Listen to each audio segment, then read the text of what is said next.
Tributes are pouring in from both sides of the aisle for the late Republican senator from South Carolina, Lindsey Graham. Early medical reports indicate a 71-year-old died Saturday from a tear in the main artery in his heart. Graham's office said he had just returned from a visit to Ukraine, where he met with President Zelensky when he suffered a, quote, brief and sudden illness. Graham was an outspoken hawk on foreign policy matters and played a key figure on many international issues. President Trump ordered the nation's flags to be lowered to half-staff, calling Graham, quote, one of the greatest people and senators I have ever known. After the Senate returned to the Capitol today, many lawmakers took turns to reflect on their late colleague. I could always rely on him for straight-talking advice. He never minced words or pulled punches. And despite Graham being a loyal Republican, Democratic Senator Dick Durbin discussed his ability to cross the aisle, becoming one of the only members of his party to co-sponsor the DREAM Act. His support took guts at a time when issues surrounding immigration were becoming politically toxic. Lindsey stuck his neck out for me and for these young people. I will never, ever forget it. Graham's death left an empty seat in the Senate. Earlier, South Carolina Governor Henry McMaster appointed his younger sister, Darlene Graham Norden, to serve the rest of his term. She took a moment to speak directly to her brother after accepting the role. I miss you more than I can even put into words, but I'm going to do this. I got it. We have team coverage tonight on this. CBS News congressional reporter Taurean Small is on Capitol Hill. Chief Washington correspondent Major Garrett is joining us from our D.C. bureau. Taurean, let's start with you. The Senate returned to Capitol Hill today. What reactions have been pouring in? Yeah, Lindsay, before I get to the Hill, I want to point out just in that press conference that we saw from the governor there, he had some really touching words to say about Senator Graham, saying that, you know, he was a staunch champion for his constituents in the state.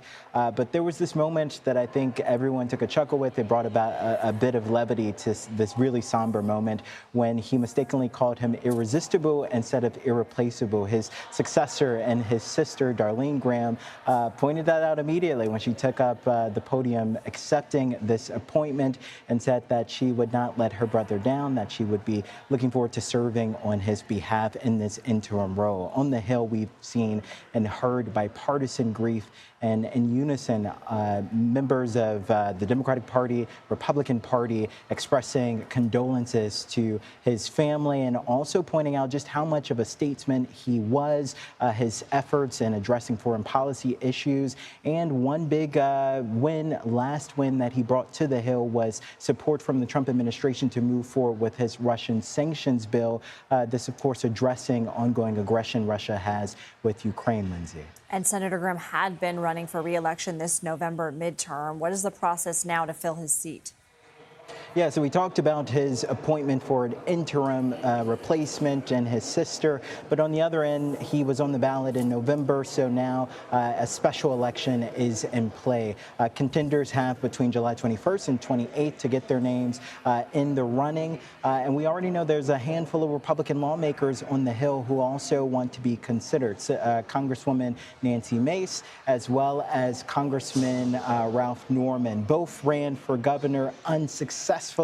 And Mace, who considered this as her opportunity to retire after losing that bid, now said that she's looking to pursue this. Now, ultimately, though, it'll be up to the Republican Party to choose from the running here, or the Republican voters to choose who would be his replacement in November.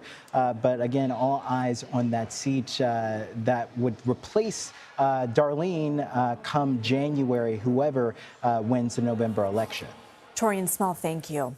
CBS News Chief Washington correspondent and host of The Takeout, Major Garrett, joins us now. So, Major, we've been talking about his sister Darlene being appointed to fill his seat. Why her? What is her history in politics, if any?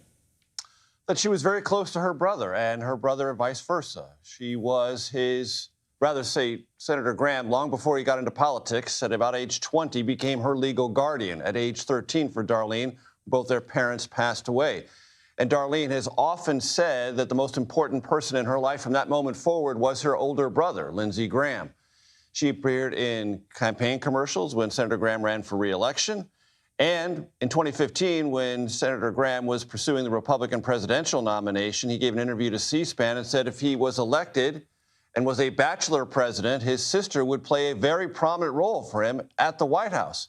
Might be a sort of fill-in first lady. So they were incredibly close, not just in familial terms, but in political terms. And by appointing her, the governor has basically said this is someone who will be a caretaker of this seat until January of 2027, but will not seek a broader political mandate in South Carolina politics. That leaves what Taurean was just talking about, the primary process, to other politicos on the Republican side in South Carolina.